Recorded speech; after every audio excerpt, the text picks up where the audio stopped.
ನಮಸ್ಕಾರ ಸ್ನೇಹಿತರೆ, ಇದು ಬಂದು ಟಿ ವಿ ಎಸ್ ಕ್ರಾಸ್, ಈ ಕಡೆ ಜಾರಳಿ ಕ್ರಾಸ್ ಹೋಗುವಂಥ ರೋಡು.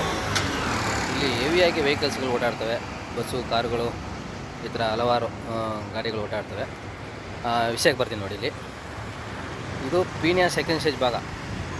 ಪೀಣ್ಯ ಸೆಕೆಂಡ್ ಸ್ಟೇಜ್ ಅಂದರೆ ಪೀಣ್ಯ ಅಂದರೆ ಈಗ ಇಡೀ ವರ್ಲ್ಡಿಗೆ ಗೊತ್ತಿರೋಂಥ ಒಂದು ಪ್ರದೇಶ ಪೀಣ್ಯ ಅಂದರೆ.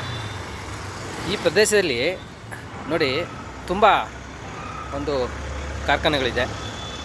ನಿಮ್ಗೆ ಗೊತ್ತಿರಬೇಕು, ಯಶಸ್ವಿಯಾಗಿ 3 ರಾಕೆಟ್ಗಳು ಯಶಸ್ವಿಯಾಗಿದೆ ಅಂದರೆ ನಮ್ಮ ಪೀಣ್ಯದಲ್ಲಿ ಆಗಿರುವಾಗ, ಈ ವಿಡಿಯೋ ಏನಕ್ಕೆ ತಿಳಿಸ್ತೀನಿ ಅಂದರೆ ನೋಡಿ, ರೋಡ್ಗಳು ಎಷ್ಟೊಂದು ದುರಸ್ತಿಗೊಂಡಿದೆ ನೋಡಿ. ಇದು ಬಂದು ರೋಡು ನೋಡಿ ಯಾವ ಥರ ಇದೆ ಅಂತ. ಸುಮಾರು ಟಿ ವಿ ಎಸ್ ಕ್ರಾಸಿಂದ ಪೀಣ್ಯ ಪೊಲೀಸ್ ಸ್ಟೇಷನ್ ಗಂಟನೂ ರೋಡು ನೋಡಿ ಇದೇ ಥರ ಇದೆ. ನೋಡಿ ಯಾವ ಥರ ಇದೆ ಅಂತ. ಇಲ್ಲಿ ಏನು ಈ ಕಡೆ ಯಾರು ಇಂಜಿನಿಯರ್ ಬರ್ತಾ ಇಲ್ವಾ ಅಥವಾ ಏನು ಗೊತ್ತಾಗ್ತಿಲ್ವ ಅಂತ ಗೊತ್ತಿಲ್ಲ. ನಾನು ಈ ವಿಡಿಯೋ ಮಾಡಲು ಕಾರಣ, ನಂಬರ್ 1 ನಮ್ಮ ಇದು ರಾಕೆಟ್ ಕಂಡುಹಿಡಿದಂಥ, ರಾಕೆಟ್ ಮೇಲೆ ತಲುಪುವಂಥ ಕೆಲಸ ಮಾಡಿದ್ದು 3 ರಾಕೆಟ್ಗಳು ಯಶಸ್ವಿಯಾಗಿದೆ. ಅದು ಎಲ್ಲಿ ಅಂದರೆ ನಮ್ಮ ಈ ಪೀಣ್ಯ ಭಾಗದಲ್ಲಿ ಆಗಿರುವಾಗ, ದಯವಿಟ್ಟು ಇದರ ಬಗ್ಗೆ ಸ್ವಲ್ಪ ಯೋಚನೆ ಮಾಡಬೇಕಾಗಿದೆ ನೀವೆಲ್ಲರೂ ಸೇರಿ. ಯಾಕಂದರೆ ಅಲ್ಲಿ ಪ್ರತಿಯೊಬ್ಬರು ಜನ ಶೇರ್ ಮಾಡಿ ನೋಡಿ. ರೋಡ್ಗಳು ಎಷ್ಟು ದುರಸ್ತಿಗೊಂಡಿದೆ ಅಂದರೆ ನೋಡಿ, ಎಷ್ಟೊಂದು ಗಾಡಿಗಳು ಯಾವ ಥರ ಓಡಾಡ್ತಿದೆ. ಇಲ್ಲಿ ಜಸ್ಟ್ ಮಿಸ್ ಆಗಿಬಿಟ್ರೂ ಗಾಡಿ ಆಗಲಿ, ಬೈಕ್ ಆಗಲಿ, ಆಟೋ ಆಗಲಿ ಪಲ್ಟಿ ಆಗೋ ಸಾಧ್ಯತೆ ಇದೆ. ರೋಡ್ ಎಷ್ಟು ಯಾವ ಥರ ಇದೆ. ದಯವಿಟ್ಟು ಇದರ ಬಗ್ಗೆ ನಮ್ಮ ಖರ್ಗೆ ಅವರು, ಪ್ರಿಯಾಂಕಾ ಖರ್ಗೆ ಅವರಿಗೆ ವಿಷಯ ಮುಟ್ಟಿಸಿ. ಇಂಜಿನಿಯರ್ ಪ್ರಿಯಾಂಕಾ ಖರ್ಗೆ ಅವರಿಗೆ ಈ ವಿಷಯನ ಮುಟ್ಟಿಸಿ. ಇಲ್ಲಿ ತಾರ್ ರೋಡ್ ಅಂತೂ ಯಾವುದೇ ಕಾರಣಕ್ಕೂ ಆಗಲ್ಲ. ಇಲ್ಲಿ ಮಾಡಬೇಕಾಗಿದ್ದು ಸಿಮೆಂಟ್ ರೋಡೇ. ಯಾಕಂದರೆ ದೊಡ್ಡ ದೊಡ್ಡ ಗಾಡಿಗಳು ನೋಡಿ, ಇಲ್ಲಿ ಆ ಬಸ್ಸುಗಳು ಹೆಂಗೆ ಅಲ್ಲಾಡ್ತವೆ ನೋಡಿ, ಯಾವ ಥರ ಬರ್ತಿದೆ ಬಸ್ಸುಗಳು. ರೋಡ್ಗಳು ಹೆಂಗವೆ ನೋಡ್ತಾ ಇರಿ. ರೋಡ್ಗಳು ನೋಡಿ ಸರ್, ಎಷ್ಟೊಂದು ದುರಸ್ತಿಗೊಂಡಿದೆ ಅಂದರೆ ತುಂಬ ಬೇಜಾರಾಗ್ತಿದೆ ನೋಡಿದ್ರೆ. ಅದು ಪೀಣ್ಯ ಸೆಕೆಂಡ್ ಸ್ಟೇಜ್ ನಂಬರ್ 1 ನಿಮ್ಗೆ ಗೊತ್ತಿರಬೇಕು. ಈಗಿರುವಾಗ ದಯವಿಟ್ಟು ನೋಡಿ ಎಷ್ಟೊಂದು ದುರಸ್ತಿಗೊಂಡಿದೆ ಈ ಧೂಳಿಂದಾಗಿ. ದಯವಿಟ್ಟು ಇದರ ಬಗ್ಗೆ ಸ್ವಲ್ಪ ಎಚ್ಚರಿಸ್ಕೊಳ್ಳಿ ಅಂತ ಕೇಳ್ಕೊತೀನಿ. ನೋಡಿ ಸ್ನೇಹಿತರೆ, ದುರಸ್ತಿ ಯಾವ ಥರ ಆಗಿದೆ ಅಂತ. ಇಲ್ಲಿ ಹಲವಾರು ವೆಹಿಕಲ್ಸ್ಗಳಾಗಲಿ ಅಥವಾ ಕೆಲವು ಮಿಷನ್ಗಳಾಗಲಿ, ಪ್ರತಿಯೊಂದು ಪಾರ್ಟ್ಸ್ಗಳು ಇಲ್ಲೇ ರೆಡಿ ಆಗೋದು ನೋಡಿ.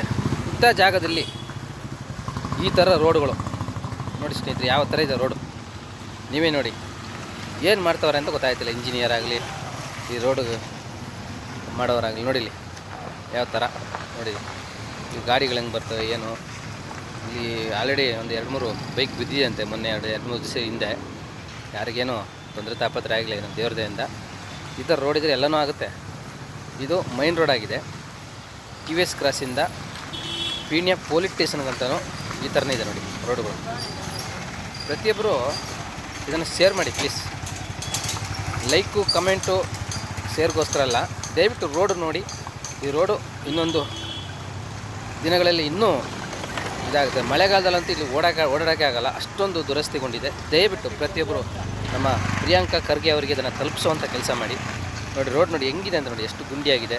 ಇಲ್ಲಿಂದ ಸುಮಾರು ಪೀಣ್ಯ ಪೊಲೀಸ್ ಸ್ಟೇಷನ್ ಗಂಟು ಅದೇ ಥರ ಇದೆ ನೋಡಿ. ಎಷ್ಟೊಂದು ವೆಹಿಕಲ್ಸ್ ಓಡಾಡ್ತಿದೆ, ಬಸ್ಸುಗಳು, ಆಟೋಗಳು, ಬೈಕ್ಗಳು, ದೊಡ್ಡ ದೊಡ್ಡ ಗಾಡಿ. ಇಲ್ಲಿ ಅಂತೂ ಸಿಮೆಂಟ್ ರೋಡೇ ಮಾಡಬೇಕು. ಸಾಮಾನ್ಯವಾಗಿ ತಾರ್ ರೋಡ್ ಅಂತೂ ಇಲ್ಲಿ ನಿಲ್ಲಲ್ಲ. ಯಾಕಂದರೆ ದೊಡ್ಡ ದೊಡ್ಡ ವೆಹಿಕಲ್ಸ್ಗಳು ಓಡಾಡೋ ಜಾಗ ಇದು. 10 ವೀಲರು ಹಾಗೆ ಈ ಥರ ತುಂಬ ದೊಡ್ಡ ದೊಡ್ಡ ಗಾಡಿಗಳು. ದಯವಿಟ್ಟು ಆದಷ್ಟು ಇದನ್ನು ಶೇರ್ ಮಾಡಿತ್ತಾ ತಮ್ಮಲ್ಲಿ ಕೈ ಮುಗಿದು ಕೇಳ್ಕೊಳ್ತೀನಿ. ಈ ರೋಡುಗಳು ದಯವಿಟ್ಟು ರೆಡಿ ಆಗಲಿ ಅಂತ ಕೇಳ್ಕೊಳ್ತಾ ಇದ್ದೀನಿ.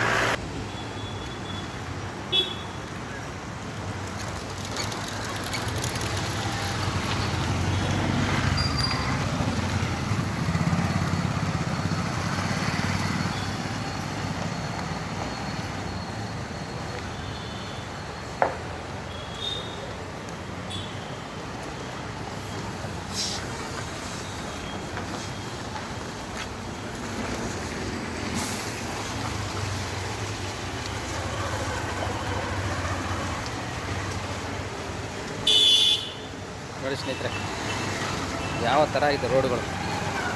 ಇರೋಂಥವ್ರು ಸ್ವಲ್ಪ ಮಟ್ಟಿಗೆ ಕಲ್ಲು ಮಣ್ಣು ತಂದು ಹಾಕ್ಬಿಟ್ಟು ಸ್ವಲ್ಪ ರೆಡಿ ಮಾಡೋರೆ. ಪಾಪ ಬೆಳಿಗ್ಗೆ ನೀರಿಗೆ ಹಾಕೋರೆ. ದಯವಿಟ್ಟು ಎಚ್ಚರಿಸ್ಕೊಳ್ಳಿ ಪ್ಲೀಸ್. ದಯವಿಟ್ಟು ಇದರ ಬಗ್ಗೆ ತನಿಖೆ ಮಾಡಿ. ಯಶಸ್ವಿಯಾಗಿ 3 ರಾಕೆಟ್ಗಳು ತಲುಪಿದಂಥ ಒಂದು ಪ್ರದೇಶದಲ್ಲಿ ಈ ಥರ ರೋಡ್ಗಳು ದುರಸ್ತಿಯಾಗಿದೆ ಅಂದರೆ ಎಷ್ಟು ಬೇಜಾರಾಗುತ್ತೆ. ದಯವಿಟ್ಟು ಪ್ರತಿಯೊಬ್ಬರು ಇದನ್ನು ಶೇರ್ ಮಾಡುವಂಥ ಕೆಲಸ ಮಾಡಿ. ಪ್ರತಿಯೊಬ್ಬರಿಗೂ ನಾನು ಸ್ಥಿರವಾಗಿ ಕೇಳ್ಕೊತೀನಿ, ಈ ರೋಡನ್ನು ಆದಷ್ಟು ಬೇಗ ರೆಡಿ ಮಾಡೋಕ್ಕೋಗಂತ ಕೇಳ್ಕೊಳ್ತಾ ಇದ್ದೀನಿ. ಆಮೇಲೆ ಕೈ ಮುಗಿದು ಕೇಳ್ಕೊತೀನಿ.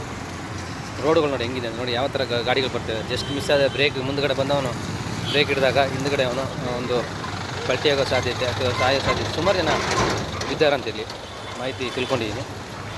ದಯವಿಟ್ಟು ಇದರ ಬಗ್ಗೆ ಸ್ವಲ್ಪ ತನಿಖೆ ಮಾಡ್ಕೊಳ್ಳಿ. ದೊಡ್ಡ ದೊಡ್ಡ ಇಂಡಸ್ಟ್ರಿ ಇರೋದು ಇಲ್ಲಿ ಪ್ರತಿಯೊಂದು ಪಾರ್ಟ್ಸ್ಗಳು ರೆಡಿ ಆಗುತ್ತೆ. ಗೊತ್ತಿರಬೇಕು ನಿಮಗೆ, ವೆಹಿಕಲ್ಸ್ದಾಗಲಿ ಕಬ್ಬಣದಾಗಲಿ ಪ್ರತಿಯೊಂದು ದೊಡ್ಡ ಇಂಡಸ್ಟ್ರಿಯಲ್ಲಿ ಈ ಥರ ಒಂದು ರೋಡ್ ದುರಸ್ತಿಗೊಂಡಿದೆ ಅಂದರೆ ತುಂಬ ಹೇಳ್ಬೇಕಾಗಿದೆ. ದಯವಿಟ್ಟು ಇದನ್ನು ಆದಷ್ಟು ಶೇರ್ ಮಾಡೋಕ್ಕೆ ಕೆಲಸ ಮಾಡಿ. ಧನ್ಯವಾದಗಳು. ಜೈ ಹಿಂದ್, ಜೈ ಕರ್ನಾಟಕ. ಒಂದೇ ಮಾತು.